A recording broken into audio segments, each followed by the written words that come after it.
तो चलिए आज के इस विश्लेषण में सीधे एक ऐसे विषय पर बात करते हैं जो शायद आपके सोचने का नजरिया ही बदल दे। हम बात कर रहे हैं जिद्दू कृष्णमूर्ति की। ये 20वीं सदी के एक ऐसे कमाल के भारतीय दार्शनिक थे जिन्होंने इंसानी आज़ादी की बात करने के लिए हर तरह की धार्मिक और वैचारिक सीमाओं को पूरी तरह से खारिज कर दिया।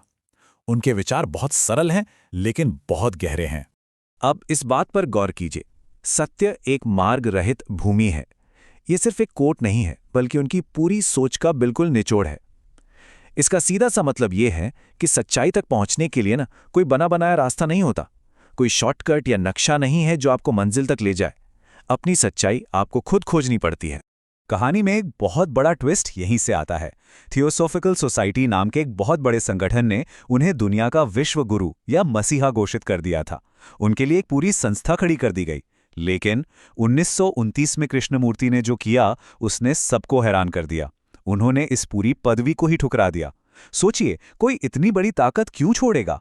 तो इस मसीहा वाली छवि के पीछे का असली इंसान कौन था? आइए थोड़ा पीछे चलते हैं। 1895 में आंध्र प्रदेश के एक साधारण से परिवार में उनका जन्म हुआ। लेकिन जैसा कि हमने अभी बात की, उनकी जिंदगी का सबसे बड़ा टर्निंग पॉइंट 1929 का वो फैसला था जब उन्होंने अपने ही इर्द गिर्द बनी पूरी संस्था ऑर्डर ऑफ द स्टार को हमेशा के लिए बंद कर दिया। उसके बाद से लेकर 90 साल की उम्र तक वो बिना किसी तामझाम के सिर्फ एक स्वतंत्र वक्ता के रूप में बहुत ही सादगी से जिए। अब उनकी इसी फिलॉसफी पर थोड़ा और गहराई से नजर डालते हैं। उन्होंने किसी भी तरह का गुरु या मसीहा बनने से साफ इनकार कर दिया था। उनका बिल्कुल पक्का विश्वास था कि कोई भी संगठन, कोई संप्रदाय या कोई भी गुरु आपको सच्चाई तक नहीं पहुंचा सकता। उनका मानना था कि जब हम किसी और को फॉलो करने लगते हैं तो हम खुद की खोज वहीं बंद कर देते हैं। तो फिर शुरुआत कहां से करें? इसका जवाब है स्वयं की समझ, यानी सेल्फ नॉलेज। सुनने में थोड़ा भारी लग सकता है, लेकिन इसका बहुत ही आसान सा मतलब है अपने खुद के मन, अपनी भावनाओं और विचारों को एक दर्शक की तरह देखना, बिना उन्हें अच्छा या बुरा जज किए। बस शांति से अपने अंदर चल रहे विचारों को देखना। और मजे की बात यह है कि जब ये सेल्फ अवेयरनेस आती है तब शुरू होती है एक असली आंतरिक क्रांति। कृष्णमूर्ति कहते थे कि असली आज़ादी तब मिलती है जब हम ज्ञात यानी द नोन से खुद को अलग करते हैं। ये ज्ञात क्या है? ये हमारी पुरानी आदतें हैं, समाज की थोपी हुई परंपराएं हैं, अंधविश्वास हैं, एक तरह से हमारे दिमाग में भरा हुआ भारी बैगेज है। जब तक ये बैगेज नहीं छूटेगा, हम सच में आज़ाद कैसे होंगे? ये बात वाकई सोचने पर मजबूर कर देती है। उनका मानना था कि सिर्फ बाहरी कानून बदल देने से या सिस्टम बदल देने से समाज नहीं बदलता। असली बदलाव के लिए हर एक इंसान के भीतर एक गहरी मनोवैज्ञानिक क्रांति की जरूरत होती है। बदलाव अंदर से बाहर की तरफ आना चाहिए। और सबसे अच्छी बात, उन्होंने सिर्फ उपदेश नहीं दिए, बल्कि वो ऐसे ही जिए। उन्होंने कभी खुद को किसी एक राष्ट्र या धर्म से बांधकर नहीं रखा।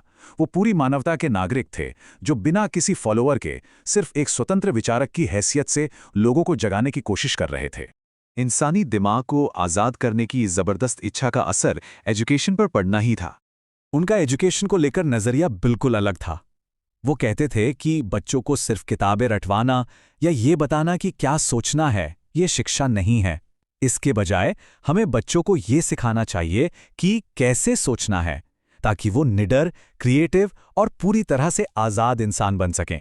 इस सोच को जमीन पर उतारने के लिए उन्होंने कृष्णमूर्ति फाउंडेशन इंडिया और ऋषि वैली स्कूल जैसे कई संस्थान शुरू किए। ये स्कूल आज भी चल रहे हैं और उनके इस होलिस्टिक लर्निंग के सपने को जिंदा रखे हुए हैं।